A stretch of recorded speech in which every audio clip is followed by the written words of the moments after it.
নমস্কাৰ Google sports শ্ৰেণীৰ প্ৰতিযোগী দৰ্শকক স্বাগতম জনাইছোঁ। আজি মোৰ লগত উপস্থিত আছে অসম বাস্কেটবল সন্থাৰ সাধাৰণ সম্পাদক, তেখেতৰ নাম হ'ল ছাজিদ ৰহমান। আমি বাস্কেটবল ক্ষেত্ৰৰ লগত জড়িত কিছুমান বিষয় তেখেতৰ লগত আজি আলোচনা কৰিবলৈ তেখেতৰ কাৰ্যালয়ত আহি উপস্থিত হৈছোঁ। প্ৰথমতে ডাঙৰীয়া, আপোনাক আমাৰ এই বিশেষ অনুষ্ঠানলৈ স্বাগতম জনাইছোঁ। নমস্কাৰ। যিহেতু আপুনি অসম বাস্কেটবল সন্থাৰ যদিও আপুনি এছ'চিয়েশ্যনৰ লগত পূৰ্বতে জড়িত আছিলে, তথাপিতো আপুনি সাধাৰণ সম্পাদকৰ দায়িত্ব লোৱাটো বৰ বেছি দিন হোৱা নাই। গতিকে কি ক'ব, কেতিয়া দায়িত্ব লাভ কৰিলে আৰু কিদৰে আপুনি চলাই নিম বুলি আপুনি অংগীকাৰ কৰিছে? মই মে'ত মই জেনেৰেল ছেক্ৰেটাৰী হিচাপে দায়িত্ব লোৱা গ'ল, আৰু লোৱাৰ পিছত আমি কেইবাটাও কাৰ্যসূচী হাতত ল'লোঁ। যেনে আমাৰ নেশ্যনেল আমি যিটো বাস্কেটবল আমি চালোঁ যে আমি কোচেছ ৰিলেটেড, ৰেফাৰী ৰিলেটেড আমি বহুত ক্লিনিকৰ কৰাৰ কাৰণে আমি এটা প্ৰস্তুতি আৰম্ভ কৰিলোঁ।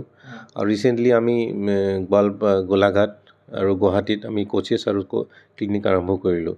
ইয়াৰ পিছত আমি দেখা পালোঁ যে আমাৰ হাতত দুটা ইণ্টাৰ ডিষ্ট্ৰিক্ট আছে। এটা আছে আমাৰ কোকৰাঝাৰত 5 তাৰিখৰ পৰা 9 তাৰিখলৈকে, নেক্সট ইণ্টাৰ ডিষ্ট্ৰিক্ট আছে। আৰু নেক্সট এটা ইণ্টাৰ ডিষ্ট্ৰিক্ট আছে আমাৰ খেলো ইণ্ডিয়া এখন আছে নগাঁৱত। তো এই দুটা আমাৰ এই নেক্সট মাহত আপোনাৰ জুলাই মাহত এইকেইটা সদ্যহতে এইকেইটা ইভেণ্ট আমি হাতত লৈছোঁ।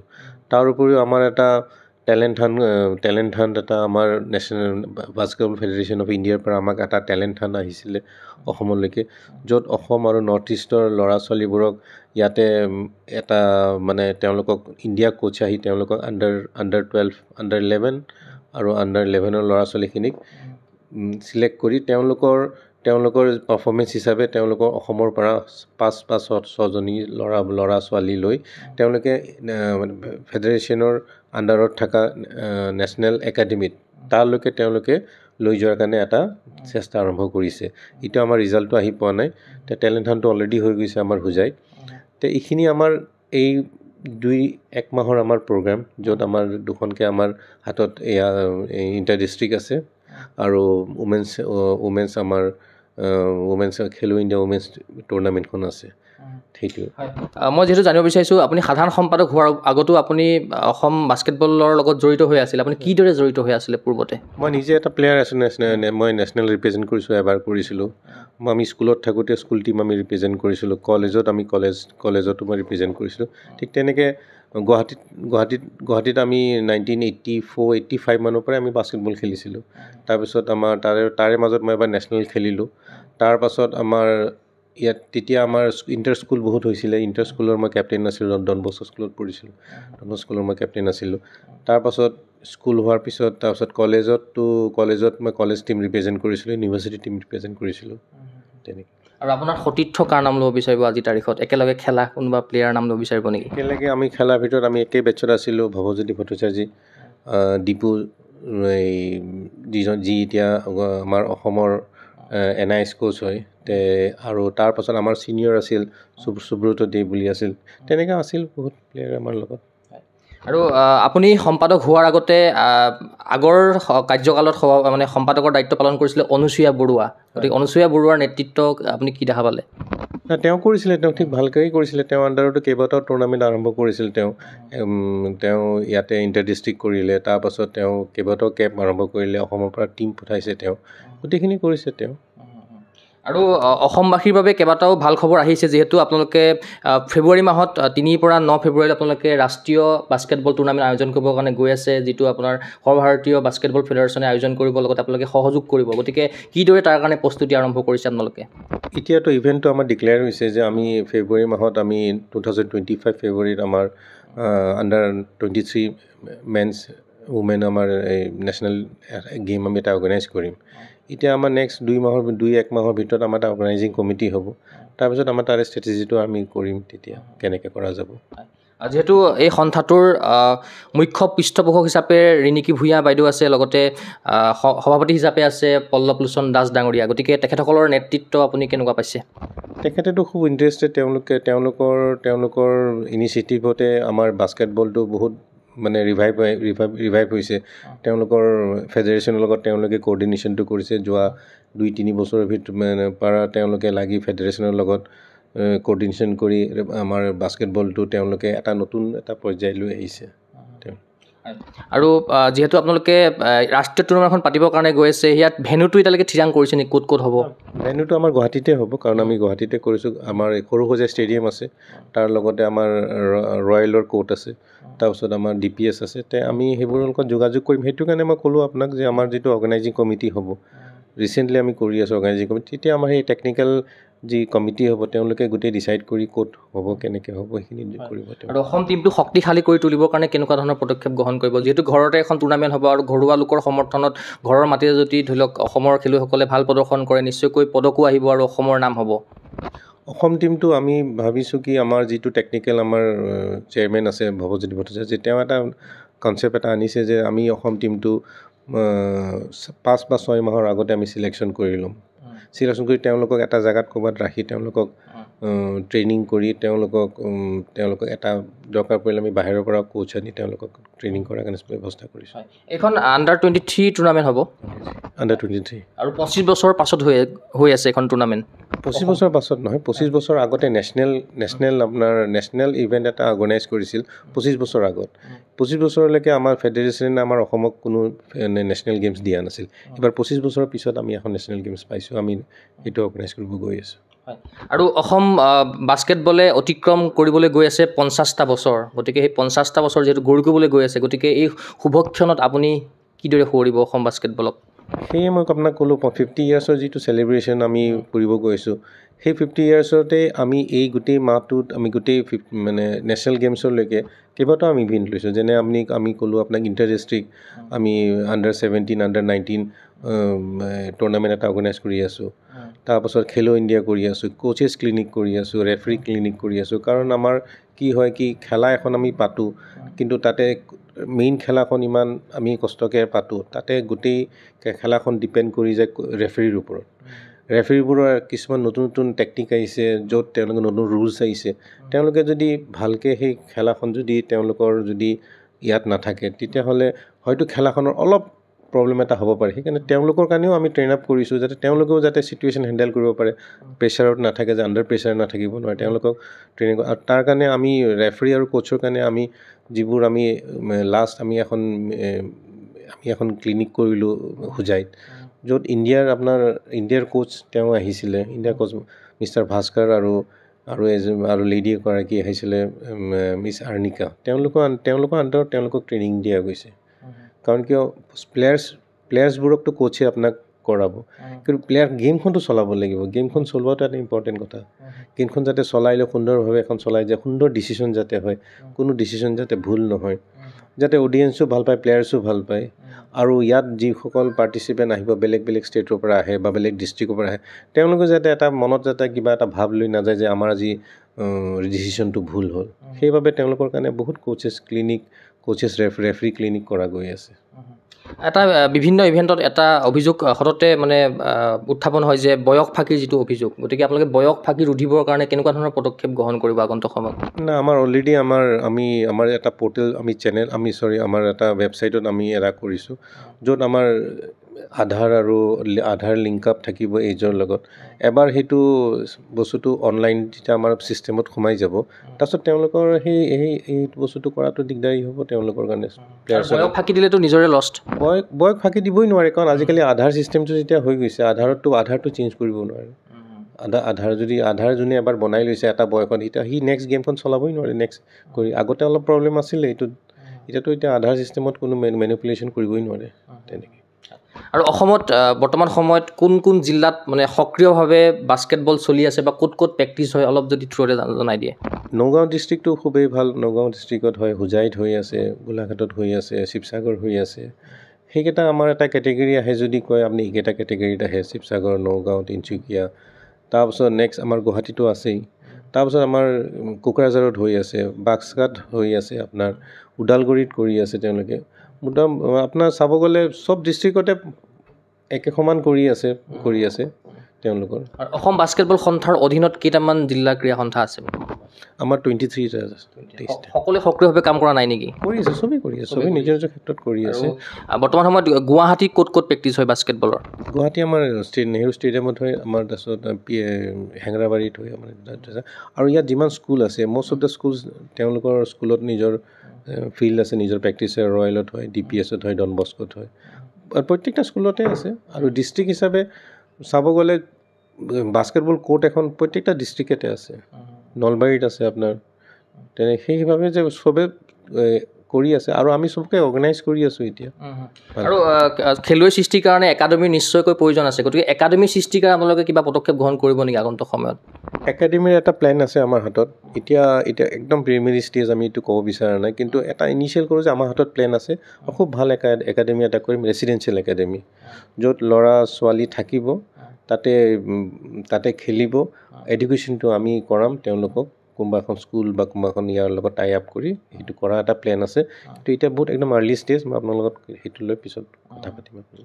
যিহেতু নেশ্যনেল গেমছত পদকজয়ীসকলক অসম চৰকাৰে চৰকাৰী কৰ্মসংস্থাপন প্ৰদান কৰিছে, গতিকে নেশ্যনেল গেমছো আহি আছে। গতিকে নেশ্যনেল গেমছৰ কাৰণে কিদৰে আপোনালোকে প্ৰিপেৰেশ্যন কৰিব, বা খেলুৱৈসকলক কৰ্মসংস্থাপনৰ দিশটো কিদৰে আপোনালোকে উন্মোচিত কৰিব, কিদৰে আপোনালোকে বাদ দেখুৱাই আনিব?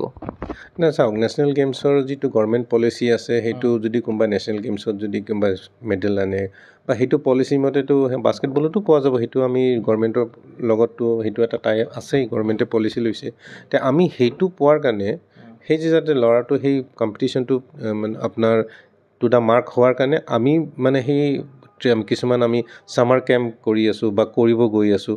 তেনেকৈ ধৰণৰ আমি লৈ আছোঁ, য'ত টীমটো যাতে ভাল হয় যাতে। কাৰণ টীম ভাল হয়, টীম জিকিলেহে তেওঁলোকে সেই পলিচিৰ ভিতৰত সোমাব পাৰিব। আৰু টীম ইণ্ডিয়াত যদি অসমৰ কোনো খেলুৱৈ, পুৰুষ বা মহিলা উভয় শাখাতে যদি পাব পাৰে স্থান, তাৰ কাৰণে আপোনালোকে কেনেকুৱা ধৰণৰ পদক্ষেপ গ্ৰহণ কৰিছে, বা কোন কোন আছে তাৰকা এতিয়া যাব পৰা ভাৰতীয় দললৈ?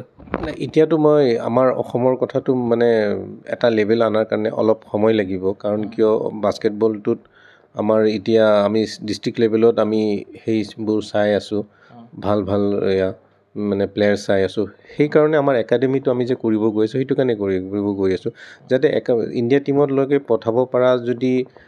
পঠাব লগা হয়, তেতিয়াহ'লে আমি ডেফিনেটলি আমি এটা একাডেমি কৰিব লাগিব, য'ত একাডেমিটোক আমি কমচে কম 10জন ল'ৰা 10জন ছোৱালীক আমি ৰাখি তেওঁলোকৰ লগত কমচে কম 3 বছৰমান আমি দিব লাগিব। আৰু সেই ল'ৰা ছোৱালীবোৰ বয়সটো কমচে কম 11 বছৰৰ পৰা 14 বছৰৰ ভিতৰত হ'ব লাগিব। সেই 11 বছৰ 14 বছৰ ল'ৰা বা ছোৱালীজনীক আমি যদি টাইম দিব পাৰোঁ, 2 বছৰ 3 বছৰ, ডেফিনেটলি আমাৰ ইয়াৰ পৰা ল'ৰা ছোৱালী যাব পাৰিব ইণ্ডিয়া টীমলৈকে। যিহেতু বাস্কেটবলটো অলিম্পিক গেম হয়, গতিকে অলিম্পিকত ভাৰতে কেতিয়া প্ৰতিনিধিত্ব কৰিব পাৰিব, কিবা ধৰি লওক ক'ব বিচাৰিব নেকি? সেইটো ধৰি লওক ফেডাৰেশ্যনে এইটো লাগি আছে। এইবাৰ যিজন ফেডাৰেশ্যনৰ পৰা ডাঙৰ খুব ধুনীয়া তেওঁলোকে কিছুমান একাডেমি বনাই আছে। তে নিশ্চয় সেইবোৰ ফেডাৰেশ্যনৰ পৰা তেওঁলোকে ৱৰ্কআউট কৰি আছে, তাৰ পৰা যাব পাৰিব নিশ্চয়। আৰু ফেডাৰেশ্যনৰ সহযোগিতা কেনেকুৱা পাইছে? যিহেতু আপুনি নতুনকৈ দায়িত্ব লৈছে, তথাপিও কেনেকুৱা পাইছে, কি ক'ব? ফেডাৰেশ্যনৰ ভাল, ফেডাৰেশ্যনেতো এফিলিয়েশ্যন আমাৰ লগত আছে। যিহেতু ফেডাৰেশ্যনে আমি যিকোনো বস্তু সুধিব গ'লে তেওঁলোকে আমাক ৰেচপণ্ড দিয়ে। তেওঁলোকৰ খুব ভাল তেওঁলোকৰ ৰেচপণ্ড আমাৰ লগত।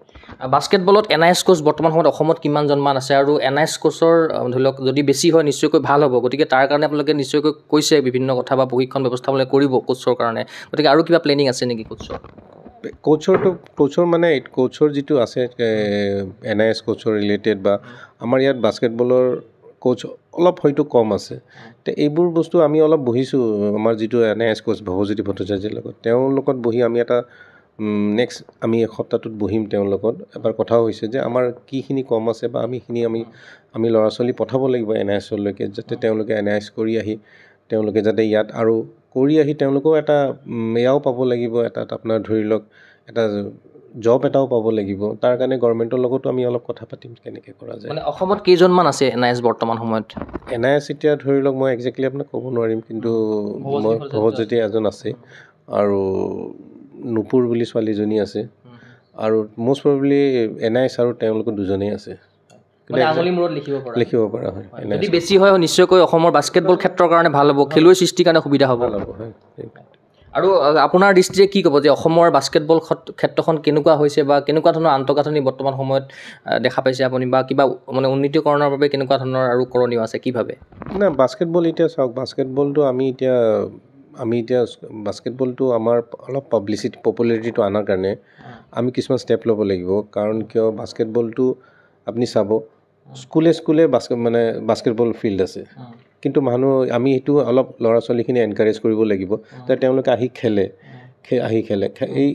এই ধৰণে যদি আমি অলপ এনকাৰেজ কৰোঁ আৰু ইনিচিয়েটিভ কৰোঁ ক্লাব টুৰ্ণামেণ্ট কৰোঁ লিগ কৰোঁ তেতিয়াহ'লে ডিষ্ট্ৰিক্ট লেভেলত কৰোঁ তেতিয়াহ'লে নিশ্চয় বাস্কেটবলৰ প্ৰতি মানুহৰ আহিব ইণ্টাৰেষ্টটো আহিব আৰু অলৰেডি আছে ইণ্টাৰেষ্ট নাথাকা নহয় বাস্কেটবলৰ প্ৰতি আছে ইণ্টাৰেষ্ট আৰু এটা মই কথা সুধিব বিচাৰিছোঁ যিহেতু আপুনি এগৰাকী এটা সময়ত খেলুৱৈ আছিলে তাৰপিছত আপুনি ক্ৰীড়া সংগঠক হিচাপে নিজকে আত্মপ্ৰকাশ কৰিছে এতিয়া লগতে আপুনি ব্যৱসায়ৰ লগতো জড়িত গতিকে ব্যৱসায়ৰ মাজত আপুনি এগৰাকী ক্ৰীড়া সংগঠক হিচাপে কিদৰে টাইম মেনেজ কৰে বা কিদৰে আপুনি টাইম দিব লগা হয় আপুনি সেইটো এটা নিজৰ টাইমটো মেনেজমেণ্ট কৰা নিজৰ কথা এটা ধৰি লওক আমি এতিয়া ধৰি লওক সকলোৰে এটা বিজনেছ আছে আৰু খেলাটোত আমি মেনেজ কৰি লওঁ সময়টো যে এটা নিজৰ স্পেচিফিক টাইম এটা কৰি মেনেজ কৰি লওঁ আৰু ইয়াত আমাৰ এছ'চিয়েশ্যনত আচলতে এইটো নহয় যে মই ছেক্ৰেটাৰী অকলে আছোঁ মোৰ লগত এছিষ্টেণ্ট ছেক্ৰেটাৰী জইণ্ট ছেক্ৰেটাৰী বহুত আছে এটা ডাঙৰ টীম এটা আছে এই টীমৰ ভিতৰত সকলোৱে অলপ দায়িত্ব লৈ আছে সেইটো কাৰণে হয়তো মোৰ অলপ সহজ হৈছে যেহেতু গুৱাহাটীখন চেণ্টাৰ প্লেচ হয় আৰু ইয়াতে ভৱজ্যোতি গোস্বামী তত্বাৱধানত ইতিমধ্যে নেহৰু ষ্টেডিয়ামত চলি আছে বাস্কেটবলৰ কোচিং আৰু গুৱাহাটীত আৰু ক'ত চলি আছে ইয়াতে গুৱাহাটীত হেঙেৰাবাৰীত চলি আছে কোচিং আপোনাৰ বাকী হেঙেৰাবাৰীত মাইনা বুলি ল'ৰাজনে কৰায় তাতে আমাৰ ইয়াৰ পৰাই যায় আৰু আপোনাৰ ডন বস্কো স্কুল আছে ডন বস্কো স্কুলতে আছে সেইকাৰণে প্ৰত্যেকটা স্কুলতে আছে আমাৰ সেইটো আৰু আপোনাৰ KVS যিকেইটা KVS আছে তেওঁলোকৰ তাতো আপোনাৰ এয়া আছে আপোনাৰ কোচিং হয় আৰু নেহৰু ষ্টেডিয়ামৰ কোচিঙৰ কথা আপুনি কি ক'ব যিহেতু ভৱজ্যোতি ভট্টাচাৰ্যদেৱে খুব বলিষ্ঠভাৱে কাম কৰি আছে আমি দেখা পাই থাকোঁ আমি প্ৰায় লগ পাই থাকোঁ গতিকে তেখেতৰ সন্দৰ্ভত আপোনাৰ মন্তব্য কি হ'ব ভৱজ্যোতি ভট্টাচাৰ্যটো আপোনাৰ বাস্কেটবলৰ তেওঁ এজন গুৰি ধৰা এজন কাৰণ কিয় বাস্কেটবলটোৰ মাজত যেতিয়া অলপ ৰিভাইভৰ এটা পজিশ্যন আছিল তেওঁৱে গোটেইখিনি লাগি ইনিচিয়েটিভ লৈ আজি বাস্কেটবলৰ পজিশ্যনটো আনিছে আৰু মোকো তেওঁ মই যদিও বাস্কেটবলৰ লগত মই জড়িত হৈ আছিলোঁ কিন্তু মই ইমান এক্টিভলি জড়িত হৈ থকা নাছিলোঁ কিন্তু সি যেতিয়া আহি মোক এদিন ক'লে যে এনেকৈ বাস্কেটবলটো আমি ৰিভাইভ কৰিব গৈ আছোঁ আমি যিহেতু এটা একেলগে বেটছত আছিলোঁ আমি অলপ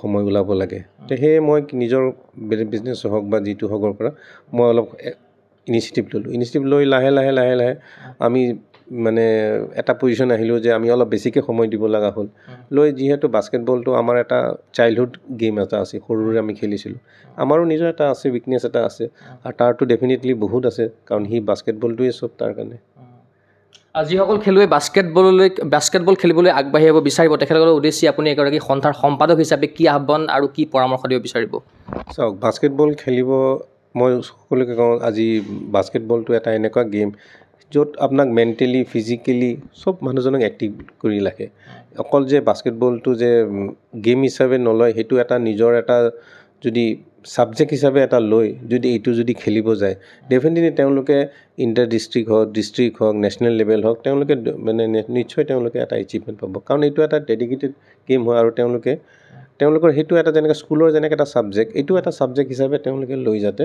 এইটো খেলে মই সেইটোৱে তেওঁলোকক অনুৰোধ কৰিম আৰু নেহৰু ষ্টেডিয়ামত বৰ্তমান সময়ত কিমানমান ষ্টুডেণ্ট আছে নেহৰু ষ্টেডিয়ামত একজেক্ট মাত্ৰ 200ৰ ওপৰত থাকিব লাগে দুটা বেটছ মিলাই তেওঁলোকে আপোনালৈ মোৰ শেষতো প্ৰশ্ন আপুনি যিহেতু দায়িত্ব গ্ৰহণ কৰিছে অসম বাস্কেটবল সন্থাৰ এগৰাকী সম্পাদক হিচাপে আপোনাৰ দায়িত্ব বহুখিনি আছে গতিকে সন্থাক আপুনি কি হিচাপে লৈ যাব বিচাৰিছে বা অসম বাস্কেটবলক লৈ আপোনাৰ সপোন কি আছে প্ৰত্যাশা কি আছে শেষত কি ক'ব আমাৰ আসাম বাস্কেটবল এছ'চিয়েশ্যনৰ আমাৰ যিখিনি আমাৰ অফিচ বেয়াৰ আছে যেনেকৈ আমাৰ চিফ এডভাইজাৰ আছে পেট্ৰন আছে ৰিণিকি শৰ্মা ভূঞা প্ৰেচিডেণ্ট পল্লৱ লোচন দাস আছে আৰু আমাৰ লগত আৰু অৰূপজ্যোতি দাস অৰূপজ্যোতি চৌধুৰী আছে আমি আৰু কামিনী শৰ্মা আমাৰ ৱৰ্কিং প্ৰেচিডেণ্ট হয় যিয়ে তেওঁ বাস্কেটবলৰ মেইন তেওঁ যদি ক'ব পৰা যায় মেইন ফাউণ্ডাৰ হয় তেওঁ হ'ল আমি তেওঁলোকৰ আমাৰ টীমটো ভাল আছে আমাৰ চবেই কাম কৰাৰ ইচ্ছা আছে চবৰে কোঅৰ্ডিনেশ্যনটো ভাল মই ভাবোঁ যে আমাৰ এই টীমটো লৈ যিখিনি কোঅৰ্ডিনেশ্যন পাই আছোঁ মই যিখিনি পাই আছোঁ ৰেছপন্স পাই আছোঁ বা মই